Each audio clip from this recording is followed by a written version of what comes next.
In the second series of Ninja level shortcut keys, let me focus on shortcut keys which are more usable when you're working with formulas.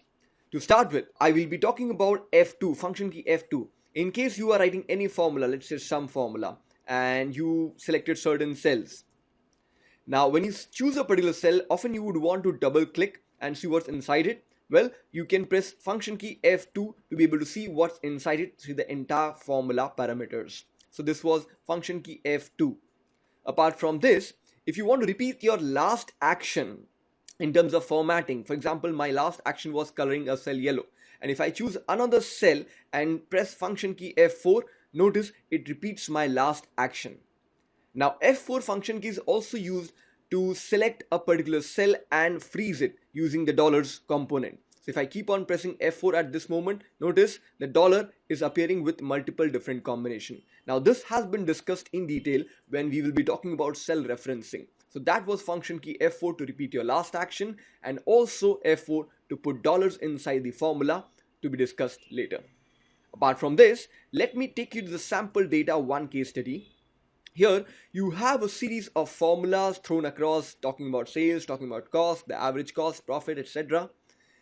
If ever you get some file like this which has so many calculations thrown across, you initiate your work by doing what?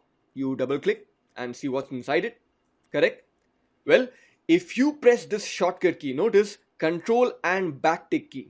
The backtick key is the one which is the lower character of the above two. So the first one is called tilde, the second one is called backtick key. If I press Ctrl and backtick key, in one single glance I get to see all the formulas on my screen. And the major advantage is, if you select any one cell, the colored borders, as you can see from the red and the blue color, the colored border also navigate along with it. So that helps you find out what are the origins of this formula. If I press the same shortcut key, Ctrl backtick key, it takes me back to normal view.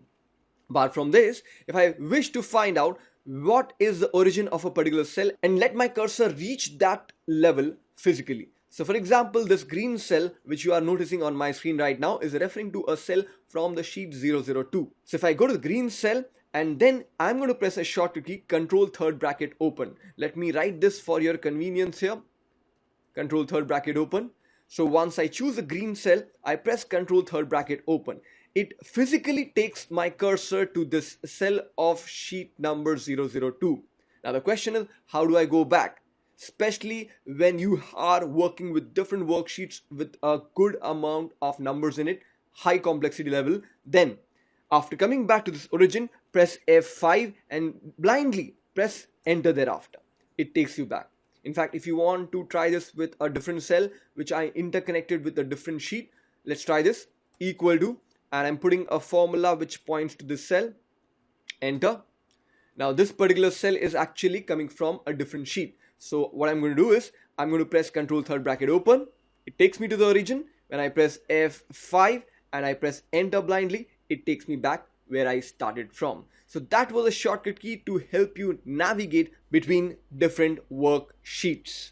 Apart from this, what are the other shortcut keys? Well, Alt equal to. If you have a series of numbers, one of the most commonly used formula is the sum formula. So if they are continuously placed one after another, if you go to the last cell which appears to be blank right now, and if I press Alt equal to, it quickly catches up all the number and puts the sum formula, after which you just need to press enter.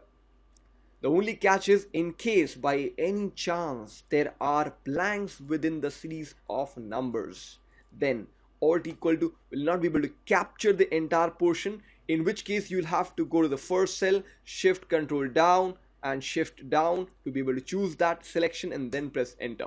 Next, any formula that we'll be working with in the video series that are about to be shown to you, we'll be using a couple of techniques to help you navigate with the formula parameters quickly. For example, if I write equal to VL, notice the parameter drop down says VLOOKUP already. I just need to press the tab key to auto complete this. Apart from this, if you intend to apply some ifs, so I write equal to SUM, but there are a couple of formulas starting with the word sum, so I use the down arrow key to go to sum ifs, and then I press the tab key. Now the question is, I want to see the different parameters in function argument box, to which a lot of people click on this FX button, right? This FX button. Well, I want a shortcut key instead of clicking on this FX button directly. So let me write equal to sum ifs. As soon as I press the tab key, the bracket or parenthesis is opened up. Now let me press Ctrl+A. It then allows me to see what are the different function argument box. Now notice as I press tab key and tab, it quickly opens other boxes. If I want to move upwards, then shift tab, and as you can see the movement of the cursor defining how shift tab and tab directs the position of the cursor. Let's assume that you have written a basic formula which involves summation of a couple of numbers, and you have closed the bracket and pressed enter.